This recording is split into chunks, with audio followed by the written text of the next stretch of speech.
Mr. Agnew. Thank you, Chairman.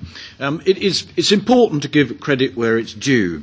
And Mr. HÄFNER, who speaks German as his first and natural language, gave his intervention and presentation here in English.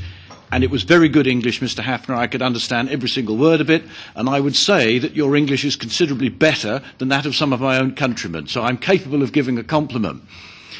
However, you say that here comes Mr. Agnew's usual gramophone record, and I would like to tell you that the more often a gramophone record is played, the more likely it is to become top of the pops. Now, we're talking here about how the EU is going to treat classified information. And it may well be that there could be a small number of documents which generally require the designation of classified. But many will think that this measure is designed to be a charter for secrecy and concealment.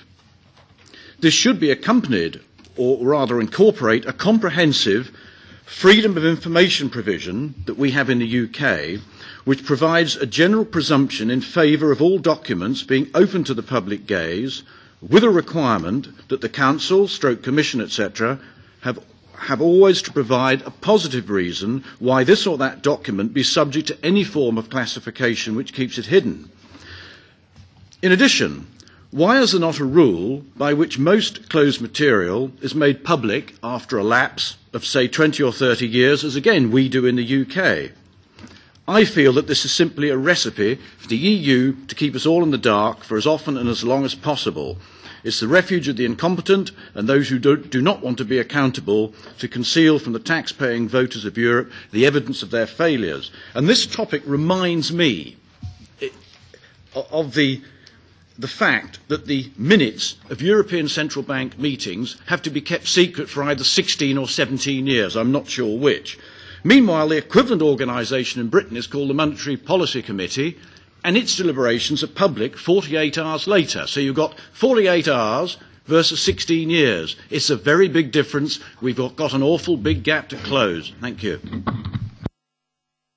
Could I ask the Rapporteur, Mr. HÄFNER, to respond to what we've just heard?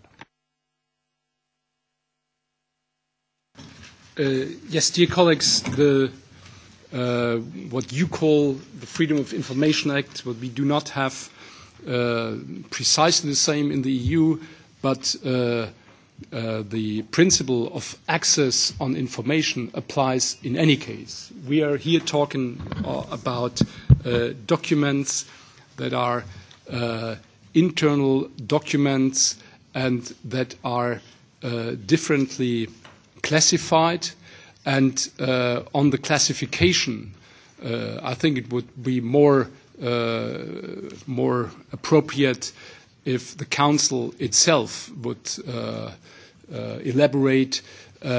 We here have, the Council certainly has to follow the general rules on that, and we have to follow the classification that is given by the Council on these documents if we do not find reasons to challenge that decision. That's what I can say in general to your question.